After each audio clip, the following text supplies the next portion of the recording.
Chers amis, je vous souhaite la bienvenue à votre émission.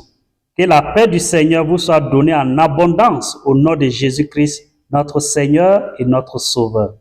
Le titre du message du jour est le suivant: Faim et soif de Dieu.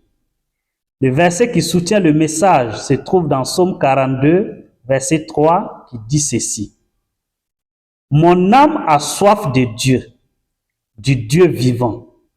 Quand irai-je et paraîtrai-je devant la face de Dieu?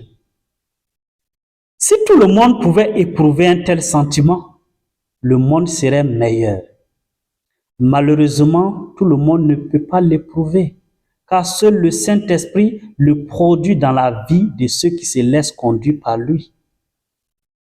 Avoir faim et soif de Dieu est un sentiment qui nous pousse à être plus proche de Dieu et à refléter davantage son caractère de bonté, d'amour et de miséricorde.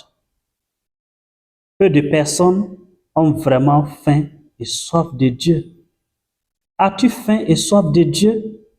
Sinon, je t'invite à demander à Dieu de produire en toi un tel sentiment. C'est formidable, je t'assure. Le récit de la création nous montre que l'homme ne peut vivre indépendamment de Dieu, tout comme le poisson ne peut vivre hors de l'eau, ni l'arbre hors de la terre.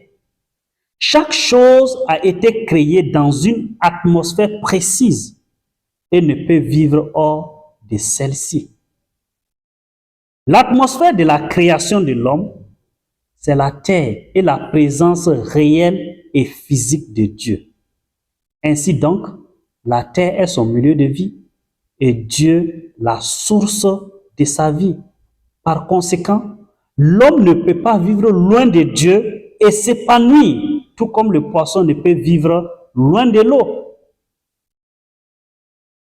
Ces besoins du divin dans la vie de l'homme se révèlent quotidiennement par plusieurs pratiques spirituelles et religieuses, qu'elles soient erronées ou justes.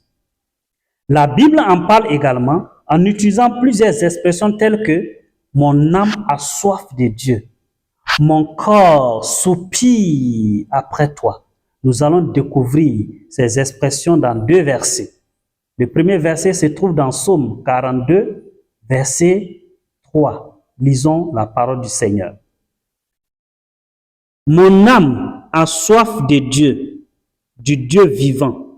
Quand irai-je et paraîtrai-je devant la face de Dieu? » Et le deuxième verset se trouve dans Psaume 63, verset 2. Lisons plutôt.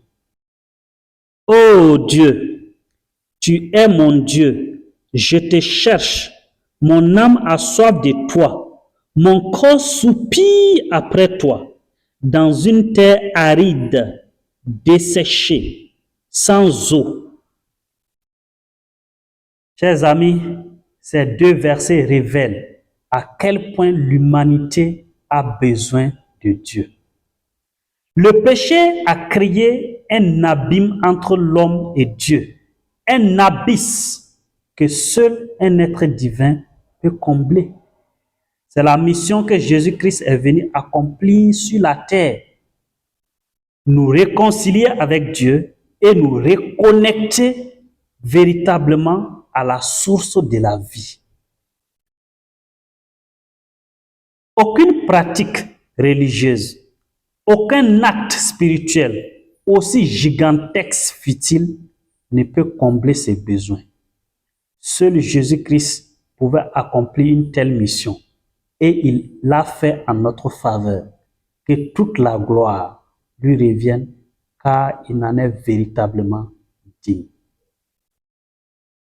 Cher ami, as-tu faim et soif de Dieu? Désires-tu lui plaire en tout point? Es-tu fatigué des agitations quotidiennes de la vie parce que tu te sens éloigné de Dieu? J'ai une bonne nouvelle pour toi.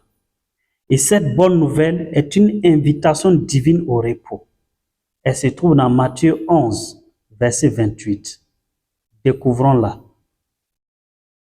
Venez à moi. C'est un appel divin.